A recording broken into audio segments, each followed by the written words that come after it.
ladies and gentlemen. Welcome to another episode of Let's Play Warframe. In fact, more than likely, the final episode of Let's Play Warframe for 2016, due to a number of reasons. A, there's only about a week of 2016 left, and because I just need a fucking break from this game.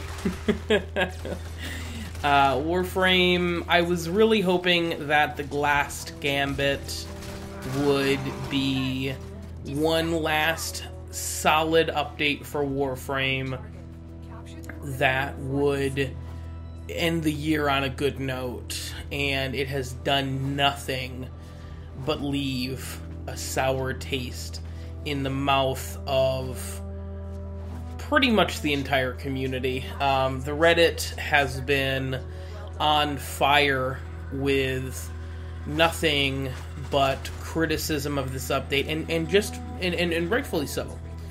This update, I know a lot of people are going to jump on the everything DE makes is great, DE is flawless, they're great devs bandwagon, but I'm gonna ask you to not do that and sit with me for a while, and we're going to go through update 19.5, the last Gambit, and I'm going to tell you why this update was a shite way to end the year.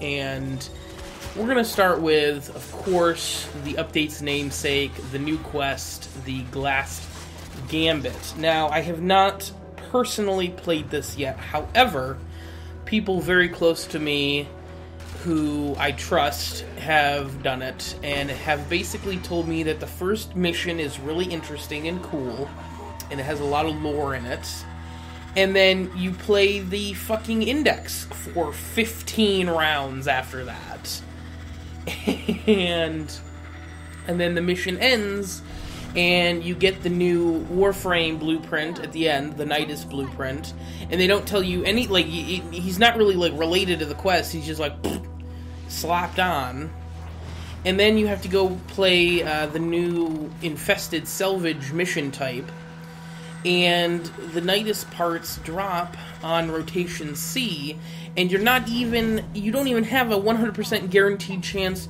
to get a Nidus part on rotation C. There's a bunch of other shit clogging up that table, and people are absolutely livid about it, and I completely agree. Here's the thing. The Index would have made a great clan event. Alright? It would have been an incredible clan event.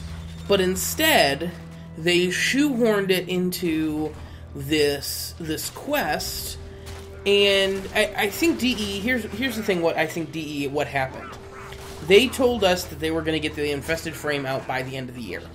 They had the beginnings and inklings of the quest, with the Infested and their connection to the MacLeod colony, and they had the Index, and they were like, well, we can't do a clan event and release this quest, so we'll just smash the Index into this quest to pad it out, and then we'll just give him the Nidus blueprint at the end, because, you know, Infested, it's all the same shit, right?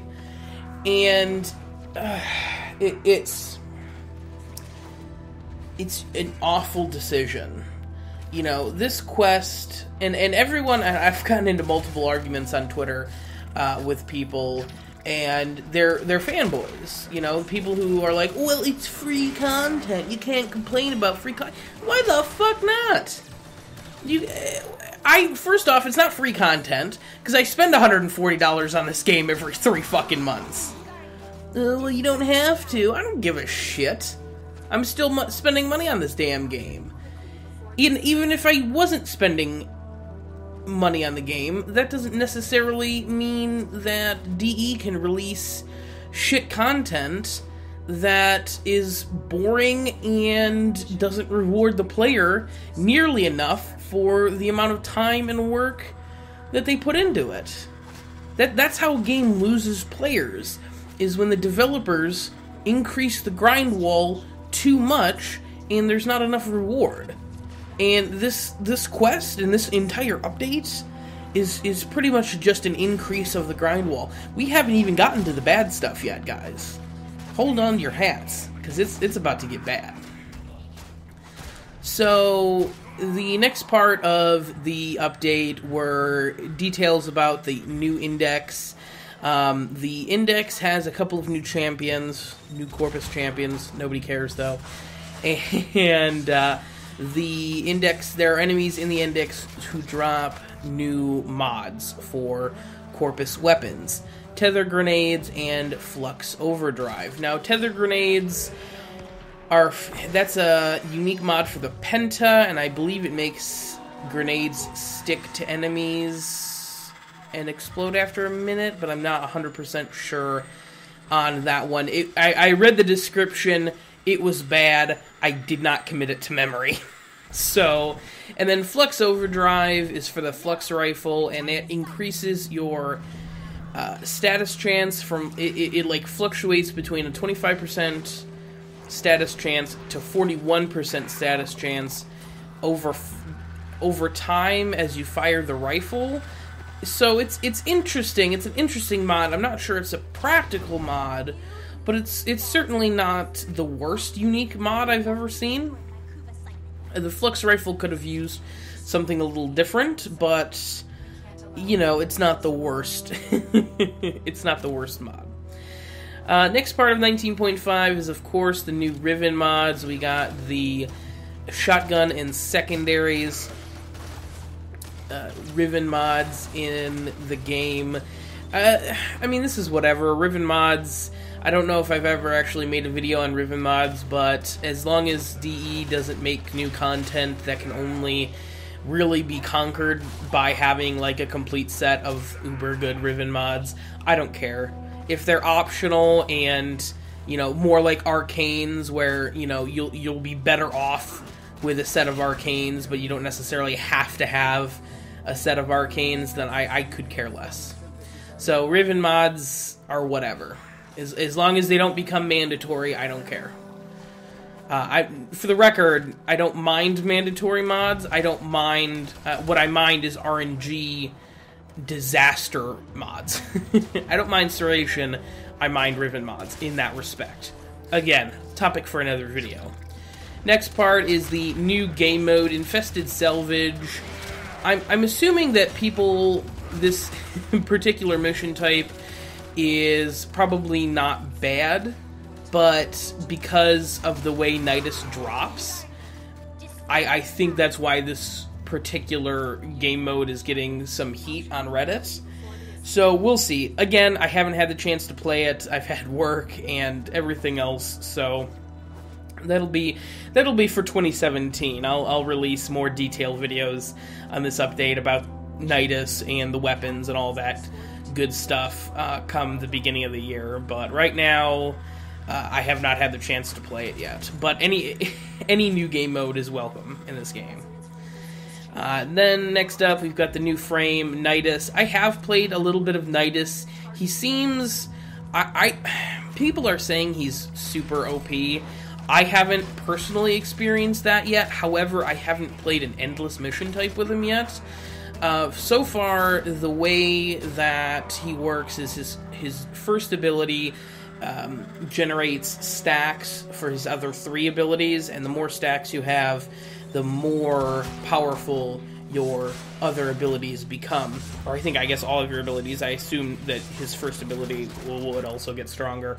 So, and he uses his stacks to use his 3rd and 4th ability instead of energy. So he's definitely one of the, if not the most unique frame to come out in a while. So I'm really looking forward to getting my hands on him and playing with him, because and really exploring Nidus, because he sorry, sounded inappropriate and gross. The implications that this might be the future where we aren't just reliant on a single ability economy, energy, is really interesting, and I'm looking forward to, in the future, what this could mean. But we also, in that same infested strain, we got 2 new weapons, the Hema and the Hidorido? The Hirido? I'm sure I'm mispronouncing that, but that's okay.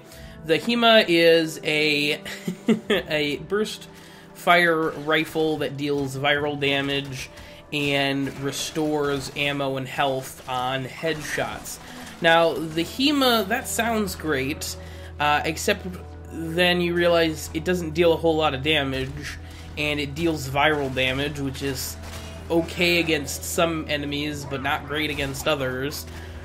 And then you realize that it's part of the infested clan lab, and the research cost for the Hema is absolutely outrageous. Now, it takes multiple pieces, but the the one particular resource that everyone's upset about is the mutagen samples. The Hema takes, at a ghost level clan, the smallest clan you can have, takes 5,000 mutagen samples to run, to research a Hema. That's 500 mutagen samples per player in your clan, and it just increases as you get bigger and bigger clans. That's absolutely fucking disgusting. That's 500 per person in the clan. Now, DE released a message about this in the forums, basically saying, oh, well, you know, it's not that much, and all you need to do is run a couple of Orc and Delaric defenses, and, you know, with a couple of Necroses, because clearly DE doesn't play their own game, and doesn't know that having multiple Necroses in a party doesn't actually do anything for you, but hey, you know, whatever, that's a whole nother video for a different day. I'm getting myself in trouble. I'm getting way too many videos on my list here. But it's absolutely outrageous, and after having self-funded an entire infested lab for my clan, I think I have 25 mutagen samples left. I no joke. After playing this game for 2.5 years, I have 0 mutagen samples. So, for people to come out and say, for DE to come out and say, oh, well, it's not that big a deal, is completely just a big fuck you to us as a community. Because I've seen some people on Reddit, and I can't remember anything, and if I remember to link it in the description, I will. But I saw a thread on Reddit that it was the maximum number of mutagen samples you could get in a 20-minute Orc and Delaric defense. He had both boosters on and an optimal team. I believe he said 3 Pilfering Swarm Hydroids, and a Necros. And he only got 250, not even 250 mutagen samples. Now, granted, if you have 4 people in your group and they're all in your clan, you'd only have to do that 5 times, which is only, you know, about 2 hours. But the odds of you getting 4 clan members together, all of them having the right setup, all of them having boosters on, and you getting lucky to do, like, it's not going to happen. It's not realistic. You know, the weapon's not even that fucking good. I think that's the big issue, is that people are pissed off that this mastery fodder, and I hate using that phrase, that this mastery fodder weapon is worth more mutagen samples than literally the entire fucking lab combined. I'm pretty sure you could research every weapon in the infested lab for less than 5,000 mutagen samples. In fact, I could guarantee it. It blows my fucking mind that DE doesn't think this is a terrible idea. It blows my mind. Absolutely blows my mind. However, the Hirido, which is the new fist weapon, is actually really, really good.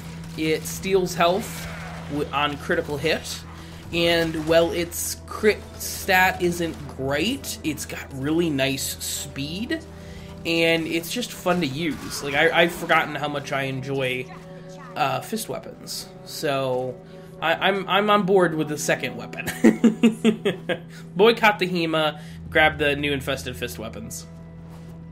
That is what I say. Now, for the most part, that is pretty much the end of the update. They affected some stuff in Conclave, but I don't really care about that. And they added a new infested Syndana, but whatever. I don't do cosmetics. I don't do fashion frames, so... But yeah, basically, that's the big issue with this update is the grind wall for Nidus and the grind wall for the HEMA. It's absolutely outrageous, and I think that maybe... I'm trying to justify this in my head, but I just can't. This was just a bad idea. I can't honestly believe that DE would do something like this, especially at the end of the year. Everyone was really looking forward to like one last solid update that, you know, we could ring out the year on a good note, despite the delays and the more delays and the delays and the delays. And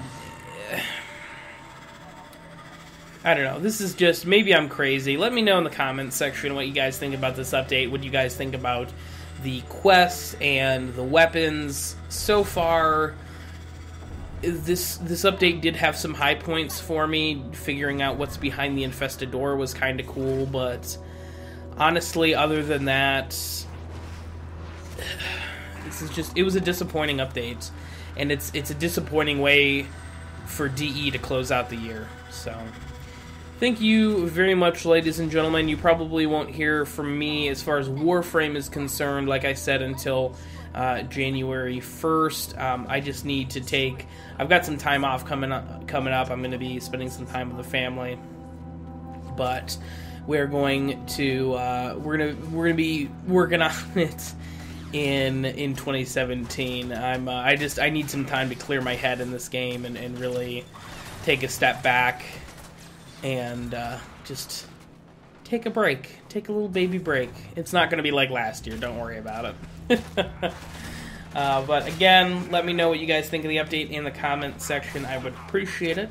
Until next time, I've been your host of the most, as always, Francois878, signing off.